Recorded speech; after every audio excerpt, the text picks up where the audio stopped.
ಒಂದ್ ಹೆಲಿಕಾಪ್ಟರ್ ಕೊಡ್ಸ್ರಿ. ಅಲ್ರಿ ನಾವ್ ಬಡವ್ರ ಇದೇವ್, ರೈತರ ಇದೇವ್, ನಾವ್ ಇದ ರಸ್ತಾದಾಗ ಓಡಾಡ್ಬೇಕ. ನಾವ್ ಹೆಂಗ್ ಓಡೋನು ಇಂತ ರಸ್ತಾ ಮಣಕಾಲ್ ಮಠ ತೆಗ್ ಬಿದ್ದಾವ. ಅಲ್ರಿ ನಮ್ಮ ಭಾಗದ MLA ಸಾಹೇಬ್ರೆ, ಮಾನ್ಯ ನಿಖಿಲಣ್ಣ ಕತ್ತಿ ಅವ್ರೆ, ಮತ್ತೊಂದ್ಸಲ ಆರಿಸಿ ಬರ್ಬೇಕಂದ್ರೆ ಇಂತ ಕೆಲಸ ಎಲ್ಲ ಮಾಡ್ಬೇಕು ನೀವು. ನಿಮ್ ಭಾಗದ ರಸ್ತಾ ರೀ ಇದ.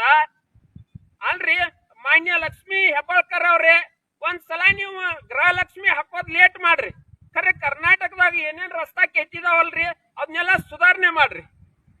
ನೋಡ್ರಿ ನಾ ಹೇಳದೇನ ಯಾವ ಪಕ್ಷದ ಕಾರ್ಯಕರ್ತನೂ ನಾ ಅಲ್ಲ, ಬಿಜೆಪಿ ಕಾರ್ಯಕರ್ತನೂ ಅಲ್ಲ, JDS ಕಾರ್ಯಕರ್ತನೂ ಅಲ್ಲ, ಕಾಂಗ್ರೆಸ್ ಕಾರ್ಯಕರ್ತನೂ ಅಲ್ಲ.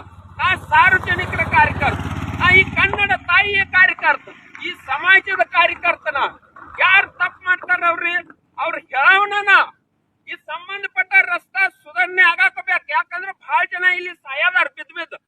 ಎಷ್ಟ್ 4-5 ಜನ ಗಡಿಂಗ್ಲಾಸ್ದಾಗ ಅಡ್ಮಿಟ್ ಅದಾರ್ರಿ. ಗೋಟ್ರು ಟು ಚಿಕ್ಕೋಡಿ ರಸ್ತಾ ಯಾವ ನಮೂನಿ ಕೆಟ್ಟೈತಿ.